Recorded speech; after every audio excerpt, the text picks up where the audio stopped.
I cannot believe the day has come where I would sit down and talk about a Hiro Mashima series that I actually love, that I actually think is really good.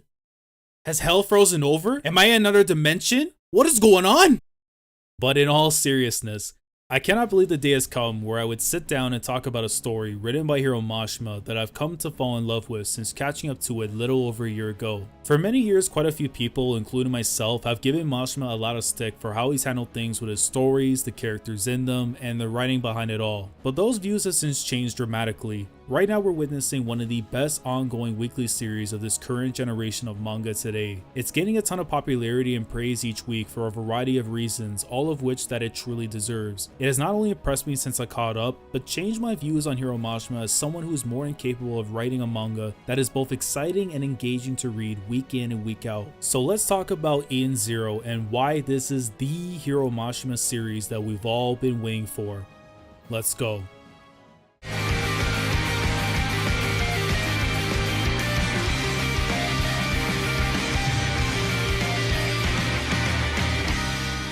Before diving into Eden Zero and what makes this series so special, considering this is written and drawn by Hiro Mashima, I have to talk about my thoughts on the man himself. Hiro Mashima is someone I didn't have a strong opinion on previously due to the nature of his writing style from my time with his previous work in Fairy Tail. While I have no complaints with some aspects of his character writing, barring a few mishaps, which unfortunately saw it fall off a cliff into the abyss, into hell, you catch my drift. I never felt the story was strong enough to become a favorite of mine, and over time, I lost my interest in that as well as the cast before slowly bowing out from reading any further. And as much as I love his artwork, which I believe is one of the very best that we get to see from a week to week standpoint, and those reasons being quite obvious, I felt that wasn't enough to overlook the flaws in his writing style as an author, which didn't balance things out really well. So I was a bit skeptical at first to give Eden Zero a shot based on my experiences with Fairy Tail, but to be honest with you, I'm glad I did. It looks like Mashima's been reborn as a mangaka with the current release of this series. It has now become the third work of his that has garnered not only popularity around the world, but his abilities as a writer are held in higher regard this time around than they ever were before. So what is Eden Zero all about, and why should you consider reading this series? To summarize what it's about, the story follows Shiki Granbell, a boy who knows nothing about humans and making friends after spending most of his life living with robots. After encountering Rebecca Bluegarden while visiting his home planet, they decide to team up and travel space in search of Mother,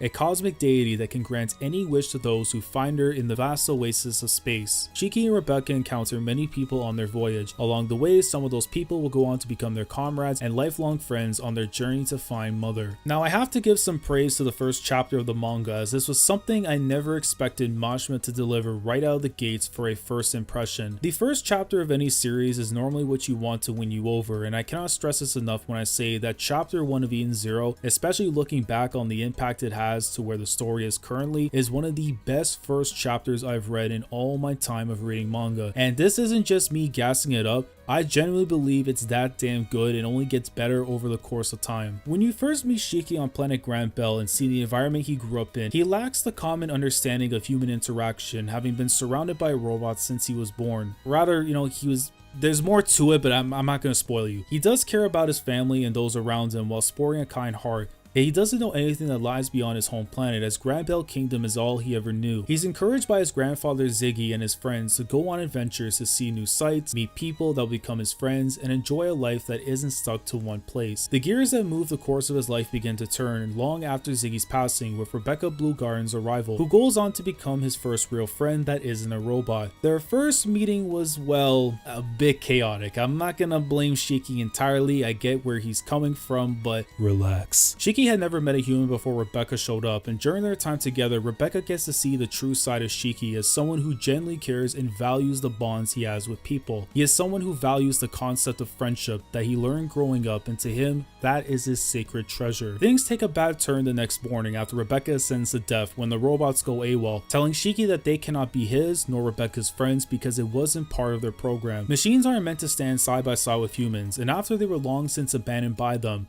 it was time to seek out revenge. In that moment when Rebecca tells the robots that regardless of what or who you are, you can be friends with anyone, Shiki is reminded of Ziggy's words to him as a kid. If you have a friend who will shed tears for you, you better treasure that friend forever, and that means fighting for those tears. Shiki was able to allow his heart to accept Rebecca as a special person in his life, his first real friend, and that meant going against the people that took care of him to protect what he was able to gain from Rebecca, a bond. Using the power of his ether gear, which gives him the ability to control gravity, Shiki is able to single-handedly defeat his former friends and depart with Rebecca from Granbell Kingdom. Despite getting away and telling Rebecca he would hold off the robots from attacking while she escapes, Rebecca proceeds to drag Shiki to her ship as they are leaving together as friends. Shiki wanted to go to the outside world, and Rebecca encourages him that the time is now to see that dream become a reality.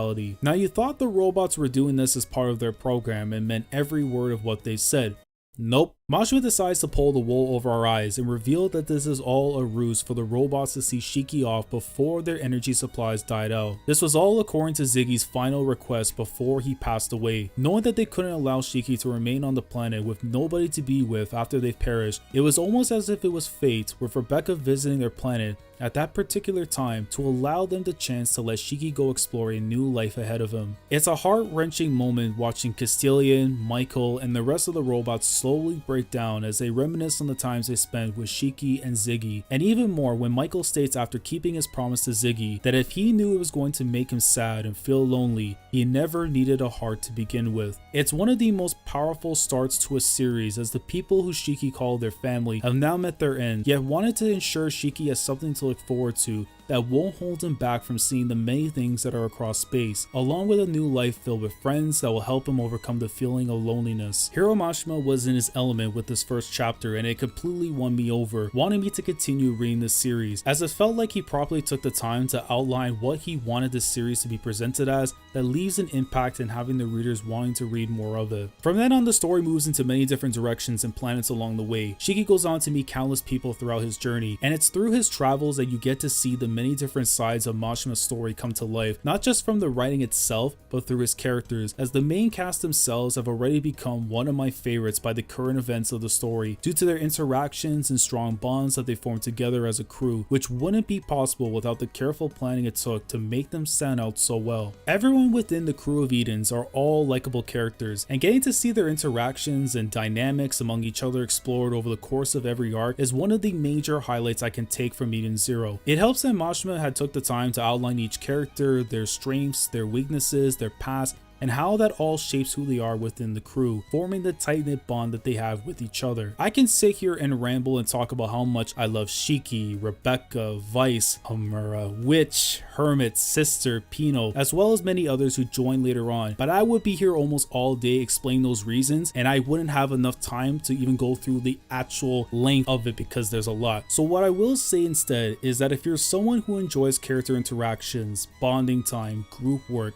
and the trope of friends becoming family over a period of time, you will love everyone that's a part of the crew of Edens. They are soaring up my charts among my favorite groups in anime and manga with each passing arc in the story. Even the antagonists and gray area characters hold their own way when it's their time to shine. Some could come across as arrogant and cruel, others are beyond our reach and will take time to defeat. We even have those who are in the middle that give off this mysterious like aura as to what they will become later on, and there is a ton of diversity within the overall cast that bring a little bit of everything going into each arc and helps make them stand out in their own way without ever feeling too bloated on one side. And it helps that Mashima has found a way to balance things out so that the focus is on the crew of Edens and who they're involved with in each arc. So you get to have that connection with who they interact with, whether they're on the side of good or evil, and at the time we spent with them was worth it by the end. As someone who is a massive fan of adventure stories, most namely One Piece, Toriko, FMA, Hunter x Hunter, when it comes down to traveling to different areas throughout a journey experience, the space voyage in Eden Zero is up there as one of the best already. We know how deep space is in our world, and Mashima using that as part of the story to travel to different planets across the cosmos was an amazing business move. Every planet that we've been to thus far has something about it that makes it unique in its own way, whether it's down to the people living on it, their cultures, how they operate, and the time spent learning more about them. And you get the sense that we've only scratched the surface surface as to what is out there, making the adventure to find Mother that much more intriguing along the way. In terms of its power system, the concept of ether has been well received with what's been shown and its capabilities thus far, yet it still has much more to explore throughout the course of Eden Zero with every new detail that's introduced. It is regarded as the source of all power. Anyone could channel it, from humans, aliens, the atmosphere of planets, and even machines as well. It can also be manifested into physical objects. An early example is when Rebecca uses Happy as her dual wielding guns to fire energy bullets made with ether at her opponents. Those capable of using ether gear can harness the power of their ether by having it flow through their bodies in a specific configuration similar to how a machine operates, which then leads to the next stage of ether gear called Overdrive, which has offered readers a look into the characters who possess this ability to enter an advanced level of ether gear that can change the tides of a fight. It's a state that only can be achieved when a user pushes their ether to its maximum capacity, granting those who are able to reach it the ultimate power of an ether gear. What I'm trying to say is that ether is an amazing power system and it still has plenty of room to grow. The lore is quite an underrated aspect in the series, as we get to see a ton of hints and references throughout the story of how many things connect back to the ancient past known as the Dark Ages. From relics that are connected to Mother, to the Heavenly Knights, to the dancing Sakura that protect the Sakura cosmos, one of which we get to meet along the way that proves beneficial to the crew of Eden's development in using their ether. As the crew are currently venturing into the vast regions of outer space, we're due to learn more about the past and what possible ties they could have to the current events, as it's becoming more apparent that this isn't something that will be overlooked and could be a point of interest for the crew of Eden to learn about along the way. I don't give Mashima enough credit for how good his art is, but I truly feel that he has found his stride as an artist when it comes to Eden Zero. Yes, you can say that some characters may seem like copies of previous works he's done in the past. The only key difference now is that they're actually written with depth behind them. And yet when you see the detail of how much effort Mashima puts into his work, it's a sight to behold at times. From each new planet we explore to the fights, some of which have been amazing to look at nearly every fight in the series thus far, to even character expressions that help convey the feelings that are being displayed to the readers. This is kind of jumping forward in time, but one example of my love for Mashima's art comes during the Red Cave arc. There is a moment where, after settling down from the chaos of the Eden's 1 arc, the crew are gathered at the beach and spend some quality time together. And during chapter 107, you get this beautiful double spread that highlights two feelings within it. The first is the scenery of the beach and how beautiful the view of it is, but the other is the crew of Edens are all together, basking in the beauty of that scenery before them as if they are a family. By this point, you have gone through quite a bit with them, and this is only just the beginning of that. And yet something like this brings a tranquility to the surface that erases the tension felt in the previous arcs, harping on what I've said before about friendship and bonds being crucial elements in Eden Zero's narrative. At this stage of the story, there isn't any reason or doubt about the crew of Eden's bond among each other, and the art in this chapter helps to highlight that, focusing on everyone being together in this moment to enjoy some well-needed downtime. Eden Zero has become one of the best series I'm reading week to week, and I felt the need to discuss my enjoyment for this manga in a video. It's become something I look forward to reading during the middle of the week, though I'm getting the latest installment of what could become Hiro Mashima's magnum opus in the making. I want those who were just like me at one point,